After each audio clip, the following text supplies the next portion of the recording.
Hey guys, welcome to Herding Little Cows to the Glory of God. This is my youngest little assistant here. Are you my assistant? He's looking sharp. Anyway, we were out here doing some work and it made me think of a conversation we were having this morning on our way. So we all rode along to go to the dump and Walmart and the library this morning. And Mark found an article about the college loan not being repaid that the Supreme Court just did. Student debt forgiveness. Student debt forgiveness. There we go. Socialism at its finest. So anyway, we're reading an article about it and how depressed people are that their student loans aren't getting paid off. And so the first thing I have to say about it is the people who were complaining, like the people in the article that were complaining, have been out of school for 6 to 10 years. And so these people knew when they signed up for this debt that they were responsible for paying this debt back.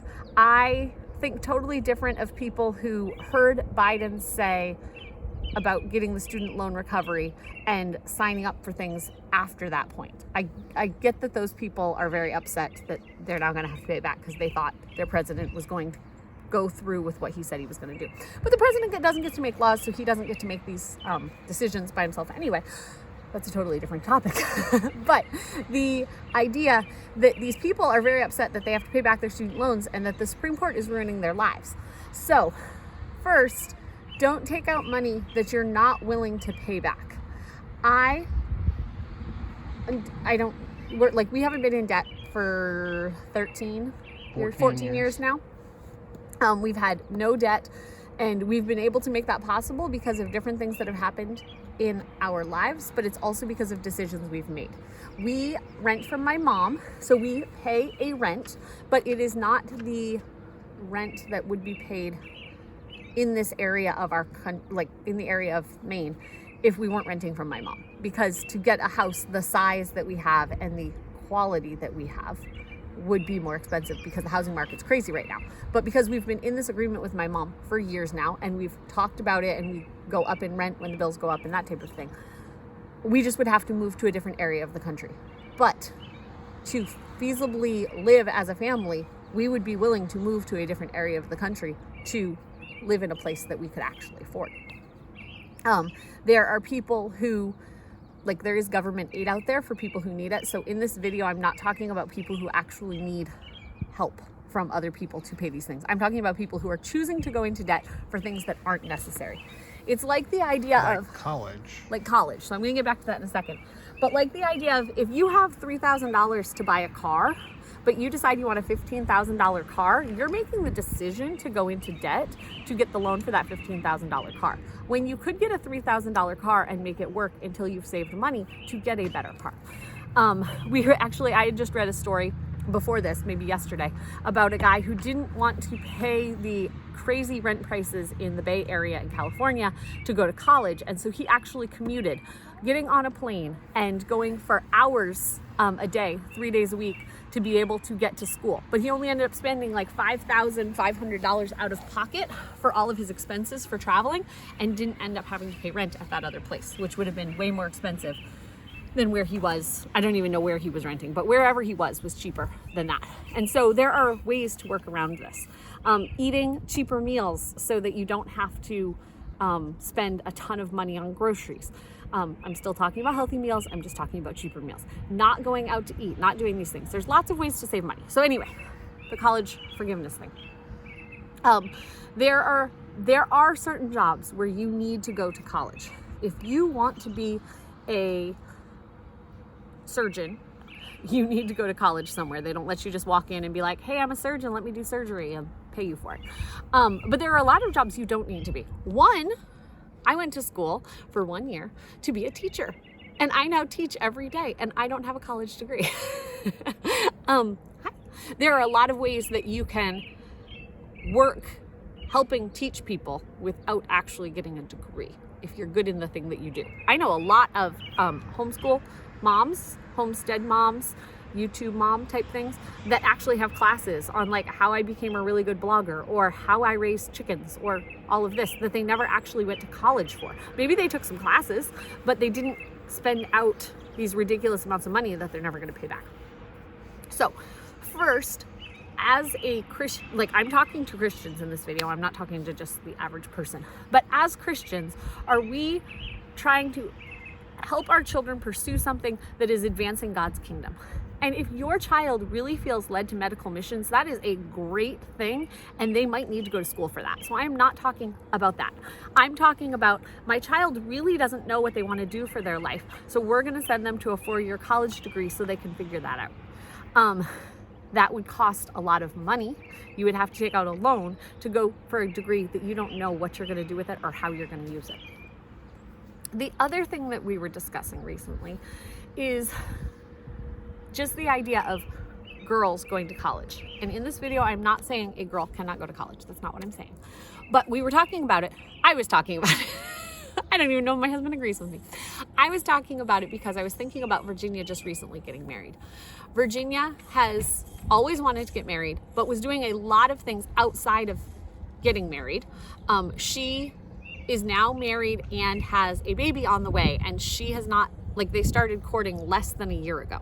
So when she was just recently 19, she wasn't courting yet. For the first 4 or 5 months she was 19, she wasn't courting yet. So she did not have a plan for marriage in her future. Waving at the neighbors. Didn't have a plan for, like, she wanted to get married, but she didn't know what she was going to be doing. So that would be an older girl that people say should be pursuing something as a career. Samuel, will you go put eyes on Gideon? He went that direction. Last I saw he was inside. Can you go check that he actually went there? So anyway, just the idea that she was pursuing things before she was married, and she has been writing books, she took ASL classes and has been communicating with people in ASL. She was working on getting some ASL, some Christian things into ASL for people who would need that. All things that she could do without going off to college. She took some college classes, they were free, but she didn't put herself into debt. So had she decided to go to college at the age of 18 or 19, she would have gotten a loan to go off to school, and then, because she got pregnant right after they got married, she either would have to make the decision to work for a few months while she's pregnant, which might be really hard for her. I would not have been able, like, I tried working while I was pregnant and it didn't work for me. I was really, really sick. I had some health issues with my first pregnancy that made it so that I couldn't work. And then once she does have the baby, she either has to make the decision to leave the baby with somebody else so she can go work, or stay home with the baby. But that means she has now put all of that debt that she would have incurred on her husband, who now has to work more to pay for something that his wife isn't going to be using because she's staying home with her baby.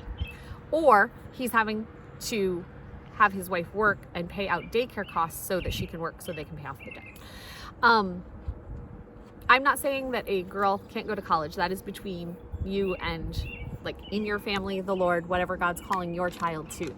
But especially for girls, when we give our daughters a mindset that they need to go get a degree so that they can pursue a career, we're telling them that staying at home with their children is kind of a secondary. And I don't know why people in the Christian community are so worried to say that it's not a woman's place to think about marriage and children. I believe that a daughter in a family is to be taught to live within a family, whether that is her family at home that she lives with until she's married, or the family that she will now create with her new husband, like Virginia is doing. There's this idea that there's marriage and singleness. And for some reason, people think singleness for girls is living on their own and making their own decisions and just pursuing whatever pleases them at the moment. But that's not what we train our sons for either. I don't think that the Bible talks about, if you have a verse for me, please tell me. But I don't feel that the Bible talks about men going out and pursuing their own thing before they get married. They are part of their family, and then they pursue marriage. And yes, boys have something. Someone's mad. Can you have the rope back, please? They have to have a way to provide for their family and go off and get work. I'm not saying that. We actually would want our sons to become young entrepreneurs who would have money to be able to take into a marriage. So I'm not saying to not have them work, but the idea that boys go and live on their own and then pursue all their own interests, and then suddenly one day they're supposed to be able to get married and suddenly have the needs of someone else in mind, instead of, oh, well, I've made $30,000 this year and I can spend it however I want. I now need to account to somebody else. We don't see people living lives of independence, thank you, of independence in the Bible. And again, chapter and verse me if I'm lying about this, but like the people who were living independent lives were like Jeremiah, Elijah, you know, like I'm sitting in a cave and the ravens are bringing me food because God has this as this moment for me. It wasn't, I'm making six figures. No, okay, that doesn't belong. I'm making six figures and I am going out and just living the wild life, single life. You know, I'm a bachelor. I'm batching it. Is that what they call it? I don't see that. I don't see that in Bible. I don't see girls doing that either. I don't see girls doing that either. And so why are we pushing our children into career mode to make good amounts of money to then spend all on themselves, and putting them in a place where they're in a lot of debt? There are people who make very good money. We have a friend who went to school, like during his high school, he learned welding, and then he went off to apprentice with somebody, worked for somebody doing this welding and learning new skills and everything. And he never had to go to college classes to do this. He's pursuing a career in something that he enjoys without putting out a lot of money. Wayland, Virginia's husband, is self-taught, and through working on job sites has learned construction. He didn't go to school for it. He watches YouTube videos, he reads books, he talks to the right people. He actually is just got a job. So the company he's going to be working for does a bunch of different things, so I don't know what they're going to be working on in their first project, but they do like house renovations and things. And so he has done some of those things on his own, but like the house that they sold right before Virginia got married, he had done, was it herringbone? Yeah. Tile, like he did tile work, a backsplash in the kitchen, and he taught himself how to do it, and it came out really nice. He worked really hard on it, he spent time, he did all of that, and it was all self-taught. And yes, there are things you need to know, like there are codes that you have to live up to in different counties for different things. They did all the code work and they talked to the right people when they needed the help to do the code work right. But you can learn those things without going into debt. So again, I'm not saying no one should go to college. I'm not saying anything like that. I am saying, what is your child passionate about? And are you saddling them with debt that they're going to have to spend years paying off and not being able to further the cause of Christ's kingdom while they're working so hard to pay off the debt to the government, college, whatever it is that they're doing? And our children are not perfect.